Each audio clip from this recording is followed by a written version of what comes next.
இனிமே கண்ணை மூடிட்டு கடலை எண்ணெய் வாங்கலாம்.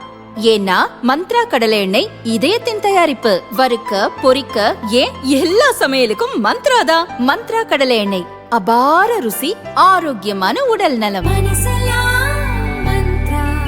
தமிழ்நாடு தலைகுனியாது என்ற தலைப்பில் திமுக பொதுக்கூட்டம் கடலூர் மாவட்டம் காட்டுமன்னார்கோவிலில் நடைபெற்றது. காட்டுமன்னார்கோவில் வேளாண் அமைச்சர் MRK பன்னீர்செல்வத்தின் சொந்த ஊர் என்பதால் பிரம்மாண்ட ஏற்பாடுகள் செய்யப்பட்டன.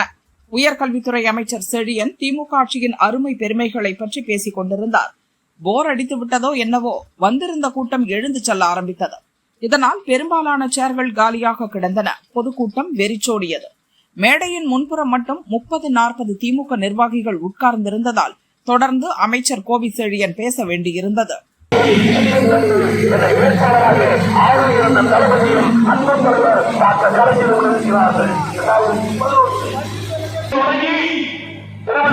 வெற்றி பெற்ற எளிய தொண்டல் வரை வெறும் 23 எம்எல்ஏக்கள் மட்டும்தான்.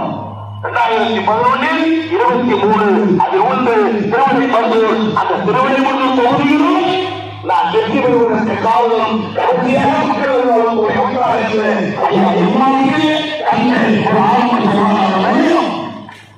அவர் நினைத்திருந்தால் அதை குறிஞ்சுப்பாடி வைத்துக் கொண்டு அவரே வென்றிருக்கலாம். தாய் இருந்தது இந்த எளியவனுக்கு கொடுத்தான். வென்றே 375 ஓட்டு வித்தியாசத்தில் வென்றே 375. அந்த வெற்றிக்கு யார் காரணம்? அடுத்த 2016 அதே தொகுதி வென்று 2 முறை எதிர்கட்சி 10 ஆண்டு காலம்.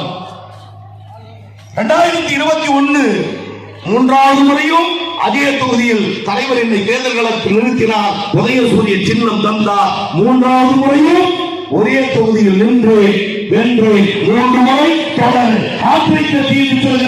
வெற்றியை முத்தமிழறிஞர் மூதறிஞர் சொன்னாரே, கலைஞர் சொன்னாரே, 1000 ஜாதிகள் இருந்தாலும் தாழ்த்தப்பட்ட மக்கள் என் சம்பந்தி உறவு என்று உறவு கொண்டாடினாரே, அந்த கலைஞருடைய தாழ்த்தப்பட்ட மக்களுக்கு தந்தாங்க. எனவேதான் எல்லோருக்கும் எல்லாம், அனைவருக்கும் அனைத்தும். ஜாதி பார்க்காதவர் தளபதி, மதம் பார்க்காதவர் தளபதி, ஏற்றத்தாழ்வு பார்க்காதவர் தளபதி. பிச்சைக்கார தொண்டன் போனாலும் அவனை என்னவென்று தாயுள்ளத்தோடு பார்க்கிற அந்த தாடை தலைவர், தமிழக முதல்வர், தமிழகத்தை ஆள கடலூர் மாவட்டத்தில் அனைத்து தொகுதியும் திமுகவும் திமுக கூட்டணியும் வென்றெடுக்க வேண்டும். அது முதல் தொகுதி குறிஞ்சிப்பாடி காட்டுமன்னார்குடி தொகுதி. அமைச்சர் MRK பன்னீர்செல்வத்தின் சொந்த ஊரான காட்டுமன்னார்கோவிலில் திமுக பொதுக்கூட்டத்துக்கு தொண்டர்கள் வராதது திமுகவினரை அதிர்ச்சி அடைய வைத்துள்ளது.